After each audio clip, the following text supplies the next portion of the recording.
while I was looking into curvature math and looking into stuff like this, I came across an interesting word problem, which, ironically enough, absolutely nullifies the entire Ball Earth thesis. And it does so using their math. Check this out. All right. This is a website called mathcentral.euregina.ca. I'm not sure if I pronounced that right, but whatever. Anyway, you see the URL here. So they're talking about how can I find the curvature per mile of the Earth's surface, and they give an answer right here. And they say after you do all the long form math, it ends up being 7.98 inches, or like we said, everybody's just kind of rounding it up to 8 inches per mile. All right, but then it says look at our response to Shirley to see what happens after the first mile. So you click on this, and there's an interesting question posed here at the top. There are two 6-foot men. What would the distance be between them before one could not be seen because of the curvature of the Earth? And this is apparently this person, Shirley, had a grandson who was stationed in Baghdad, Iraq, who was asking the question. And he goes to explain, it's 8 inches per mile, blah, blah, blah, but it's not, 6 feet is 72 inches. So 8 times 9 would be 72. So you might be thinking, well, it's 9 miles. The dude would have to be 9 miles away for a 6-foot person to be obscured at 8 inches per mile. Well, no, it's not a slant. It's a curved. It's a ball. So you can't just, multiply 8 times the miles. And when they go through all the Pythagorean theorem and blah, blah, blah, blah, blah, you end up with 3 miles as your answer. Okay?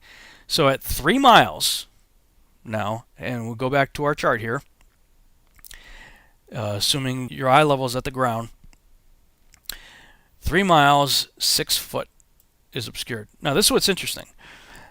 And I'll create a little animation here for you to be able to visualize what I'm thinking here. And I'll let you think this through with me. Okay, let's just imagine our world as a beach ball. All right, the lines of the ball clearly point out what so many in the Ball Earth camp are blatantly ignoring.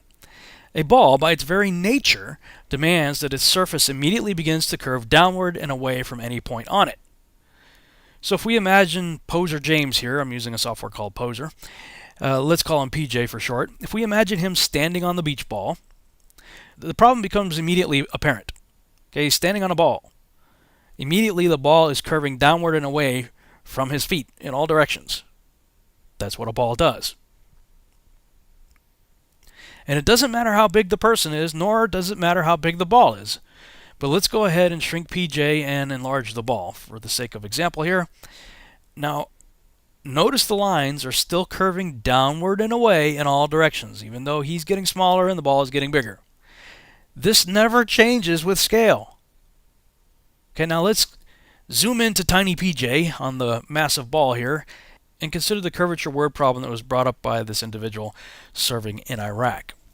If PJ was 6 feet tall and he had a clone, who's also 6 feet tall, right, who walked 1 mile away from him, the ground his clone would be standing on would be 8 inches lower than the ground that he was standing on, right? Again, the curvature math is 8 inches per mile squared. So the first mile, 1 times 1 is 1 times 8 is 8 inches. So the ground from point A to point B is going to be 8 inches below point A. All right, you with me so far? Now, if the clone had a clone who walked another mile away, that clone's ground would be 32 inches below PJ's ground. Why? Because it's 8 inches per mile squared. 2 miles, okay, 2 times 2 is 4 times 8 is 32. So the ground that clone number 2 is standing on is 32, almost 3 feet below the ground that PJ is standing on.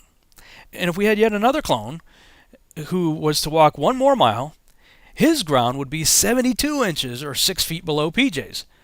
Thus, the top of clone number 3's head would be even with the bottom of PJ's feet. I know for some of you the gerbil just jumped off the wheel, so let's look at it again. This time we'll check it out from a different angle. Again, PJ's clone walks 1 mile away. The top of his head would be 8 inches lower than PJ's. Another clone walks an additional mile, and the top of his head is then 32 inches below PJ's. The third clone walks 1 more mile, and at just 3 miles away from PJ, The ground clone number 3 is standing on is 6 feet below PJ's. Thus the top of clone number 3's head is going to be even with the bottom of PJ's feet. Now, I'm not trying to see whether or not the person can see the other person. What I'm trying to show you is the issue of the ground level. The ground level is the issue that I'm focused on with this example. Because if clone number 3's ground is 72 inches below the ground that PJ is standing on, it's going to be physically impossible for PJ to look straight ahead or to the left or the right or behind him and ever expect to see the horizon at his eye level. It cannot be done. I'm going to say it again. If you're just looking straight ahead, there is no way the horizon could ever be at your eye level. When the ground you're standing on is immediately beginning to recede away from you in every direction, you're standing on a point on a ball, supposedly. The ground you're standing on immediately begins to recede away in every direction 8 inches per mile squared. Now, I understand we're not on a perfect beach ball, but you actually compound the problem if you start using the argument, well, there are, peaks and valleys and hills and mountains and plateaus and canyons and blah, blah, blah. All you're doing is pushing the problem further out, and eventually you, the ball earther who uses this argument, are the one who's in danger of falling off the edge of something, because you can extend that out only so far, and then you're going to have to correct the terrain back to that 8 inches per mile squared so that you can have your 25,000 mile circumference ball. Or pair if you choose to go by Neil deGrasse Tyson. But for this math to be true, and it has to be in order to maintain a 25,000 mile circumference, no person could ever look straight ahead and expect to see the horizon at his eye level. But still, this is what we have to put up with. The most important thing to understand is that the horizon is flat. That's right. From our vantage point, even from a high mountain or an airplane, the horizon is flat. Flat earthers, and also many globalists, for lack of a better term, seem to think that the horizon should look curved to us. That's flat wrong. And I think this is the single biggest reason there even is a flat earth community, the biggest source of confusion. You are expecting to see a curve where there is none to be seen. You are looking for the wrong thing. To picture what I mean, look at this orange. If I take a thin slice of it, I get a round disc. The edges of it, where the knife cut through, is a flat circle. That is what you see when you look at the horizon, the edges of a circle. The edges don't curve side to side, they run straight across our view. And since we are always in the center of the circle, they don't curve down. My first question is, why is this dude wearing fingernail polish? But I guess everybody's entitled to their thing. But my other observation was, after he said, if I take an orange and slice it off, sorry, you can't do that. If your orange is representing the Earth, you've got to leave its spherical nature intact. You can't slice off the top of the sphere that you're using as your example and then say, that's why everything's flat, because I just sliced off the curve. I don't know. Anyway, let's go back to Captain Fingernail Polish and see what other piece of amazing logic he has for us. When you can see the horizon in all directions, it is the same distance away in all directions. So when you spin around, it looks exactly like a straight line and comes back around to join itself. Think about that. If it were curved down, it would not come back around and join itself at the same level. Exactly. If it were curved, it would be dropping off 8 inches per mile squared from every point upon which you are standing. That is inescapable ball earth math. Wow. But, okay, to be fair, I do understand what Captain Fingernail Polish is saying here. This is a typical argument that I've heard lots of times, actually. Ball earthers will claim that just like the blue circle at the top of the beach ball here, that's the visible horizon. So from whatever point you're standing on, and you're looking out toward the horizon, in 360 degrees, that line is going to be the same. It's always going to be right there. But as I'm showing you, That only works if you're looking down. I don't care how big the ball is. I don't care how big you are. I don't care how small you are compared to the ball. If you're standing on the ball, the point at which you are standing, from that point outward, is receding downward at an exponential rate. Downward. Which means you can never look out to this mystical circle out in front of you at eye level. It cannot be. It can't happen. So this whole idea right here, while in principle it sounds good, looks good, but it's a myth. It does not exist in the observable, testable, and repeatable example of reality. According to Pythagorean math, the 25,000-mile circumference ball Eratosthenes invented does not allow for us to ever be able to see the supposed edge of a horizon that presents itself at eye level. Yet whether we're on the ground or flying up to 37,000 feet in an airplane or sending up a weather balloon to over 100,000 feet, there's that totally flat horizon straight ahead at our eye level. Always. That's simply not possible if it's receding downward and away from us at a rate of 8 inches per mile squared, which is what it must do. But once again, in reality, we don't see this. Therefore, this whole idea that's depicted here and that was depicted with the slicing of the orange, that whole idea is a myth. It doesn't exist in reality unless you're looking downward, which I don't know about you, but I don't go around in my everyday life looking at the ground. I stand straight up and I look straight out, and there's the horizon at my eye level. Not possible with Pythagorean math on Eratosthenes' ball. And speaking of myths, people who think ships are disappearing over the curve in less than 10 miles distance, it's got to work both ways. I mean, if we're on a ball, then when the ship is going away from you on the, let's say, the z-axis, going, from you to a point away from you, and it's rolling over the ball in less than 10 miles, then you should have the exact same effect looking left to right on the x-axis. You should be seeing ships rolling up to the top of the ball and rolling down on the lateral x-axis. If it's a ball, they got to be rolling both ways, away from you and side to side. We never see that though. You can go to the beach and do a panoramic shot and put a parallel line over it, and from end to end, and this is a lot more than just 5 miles, there's no perceived curvature here. None. Flat as a pancake. And in fact, these are some pictures I took on the beach at Malibu, California. And I went from there way up into the mountains above Pepperdine University and looked out. And I mean, easily there's got to be probably close to 100 miles left to right. The distance on the horizon there, it's got to be, quite a bit there.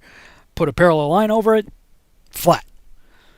So you can't have it both ways. You can't say ships are rolling over the ball on the z-axis without having the same exact perception on the x-axis. I was thinking about that while we were on Lake Michigan. We were on the east coast of the lake looking toward the west.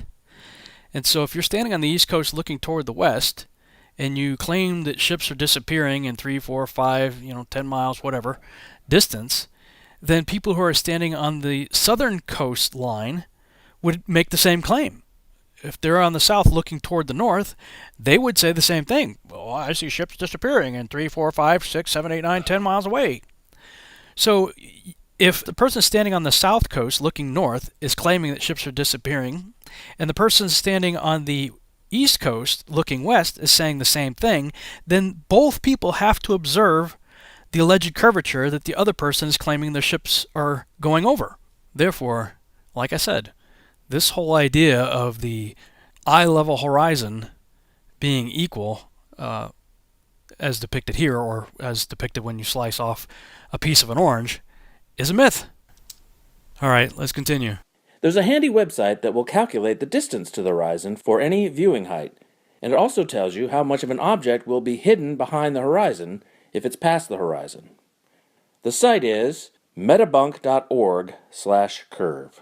So I went there, and this is the calculator that's there, and you can run all the same calculations that I showed you in the other websites. It works very much the same way. But this is what's interesting to me. Let's look at this graphic right here on the bottom. See, they always got this thing in the middle between the observer and the target, and it's called the bulge. And they'll have you believe that everything you're looking at is on the other side of a big hump, a big bulge. You're always going to have to walk uphill first and then walk downhill to get to wherever you're going. In all of these examples, it's always this way. Okay, they got this target, over here, and the observer over here, and this big bulge in the middle. And that's what all these ballers would have you believe, is that everything you're looking at is on the other side of a big bulge. You're going to have to walk or drive or swim or take a boat or fly over to get to. And somebody else has done videos on how big that bulge would be if you're flying from Los Angeles to Hawaii. I mean, it gets quite absurd when you start putting it into these terms. But let me just simplify all of this for you and bring PJ back into the picture. Now, he's standing on top of the ball, right? But I'm going to slide him over to the observation point here. Now, I'm keeping him perpendicular to the ground. Now, do you see the problem? The only way he could be looking toward the top of the bulge is if he's tilting his head down. He'd have to be looking down. He couldn't be standing straight up, looking straight out. The only way he's going to see the curve is if he's looking down. Let's keep PJ looking straight ahead, and I'm going to slide him down so that his eyeball essentially ends up on the ground, looking straight out.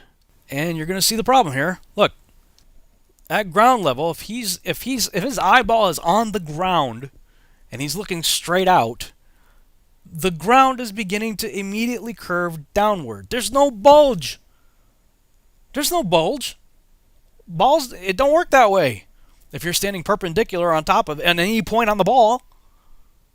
But yet every single curvature chart you're going to find is going to show this same kind of nonsense, where they either have the observer or the target at ridiculous angles, or they're forcing the observer to look downward, such as in this example. But there's also plenty of others that depict essentially the same thing. In fact, if you go back to the Channel 57 ABC News Report, Skyline Skepticism, the Lake Michigan Mirage, you remember the weatherman said, now we have a lot of web extras with this story. Log on to abc57.com after this newscast. You can see the time lapse, a short lecture by Dr. Rennie, and how you can calculate how far you can see to the horizon based on your location. Reporting live, I'm Chief Meteorologist Tom Coombs. So let's check that out. Here on the website, scroll down, and he's got this link right here. How far away is the horizon? If you click on that, it takes you to this page right here. From Discover magazine, I guess. How far away is the horizon from Bad Astronomy? That's properly labeled, I think. Bad Astronomy. It could also be Bad Geometry. So they've got this picture right here, to help you figure out the Earth's curvature. You got your little man here, in this case, standing perpendicular to the ground, but he's looking down. He's not looking straight out. He's looking down. They always depict it that way. In fact, if we go to this other one here, Earth Curve Calculator, a lot of people like to use this one. This is the way it looks today. But I'm going to tell you that's not the way it has always looked. They've got the H0 or the observer here and the target perpendicular with the ground. But this is a recent change to the website. This is the way they used to depict it. They used to have H0 and H1 straight up and down, instead of perpendicular with the green line representing the globe. Here's a meme I created back on January 16th, and I posted it on Facebook. You see the problem here? Look at this graphic. Look at the way they have H0 and H1. See the angles? See the problem? That would mean that the person on H1 and the target are leaning inward, which means they're not standing perpendicular to the ground. They're leaning inward. I posted this meme on Facebook, and as I was making this video and getting ready to use this example right here, guess what? Okay, I posted this January 16th, and here it is February 2nd, and I go to this website and it's changed. So just to prove that they did this, somebody must have showed them the meme or saw something that either myself or somebody else was pointing out to mock this graphic. So they changed it. And here's the proof. You go back to the Wayback Machine, go back to October of last year, and what do you know? There's the original one. It was just a few months ago that they changed because they know that we're on to their game here. They know that what they're putting out is crap, but at least they're consistent. They're doing the same thing everybody else is doing. So let's go back to this other one from Metabunk. Now I'm going to enlarge this graphic and orient it so that PJ is standing straight up and down again, and lower him so that he's within the observer square. Now this is what they're saying. This is the observer looking toward the horizon. But unlike their example here, where they're forcing the observer to look downward toward the horizon, my observer is in their little square looking straight out. And from the feet of my observer, the ground is curving downward, just like it would do in real life if we're standing on a ball. For those of you who are interested in doing so, here's a simple test, and it doesn't require that you be a Freemason, a Luciferian, a Nazi, an occultist, or an atheist. You don't even need to have a college education or a lot of money. What you need to do is get a long pole that would facilitate putting something up to your eye level. In this case, I've got like a 4x4 with a plank of wood on top of it. Make sure the vertical post is vertically level, and make sure the horizontal plate on top of it is also level. And then go get some paper towels. Use the paper towel tube. You can even keep the paper towels on it if you want to. But if you have just an empty paper towel tube, you can set tape to the top of it, and then stand behind it such that your eyeball is looking right through it. And then just look straight ahead through this forced experiment right here that keeps everything looking straight. And I would suggest you do this at a beach somewhere so you don't have to deal with the topography of the land. You're going to know that there aren't any peaks and valleys, mountains and canyons or whatever on the ocean. You're going to have a straight, flat horizon. And if you do this, you're going to see the horizon is going to be right there. It's going to be right as you're looking through that tiny little field of view, through that paper towel tube, you're going to see the horizon is going to be at eye level. And yet we've just shown you that that is physically impossible. That cannot happen. The ground has to be dropping away from you, receding downward in every direction from the point at which you're standing. That's the way it works on a ball. That's the way the ball earth math works.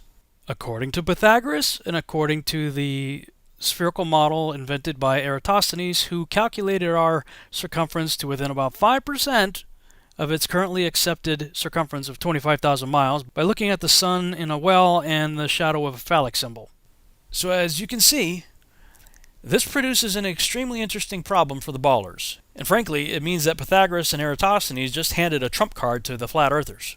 And pardon the pun, but there's simply no way around this problem.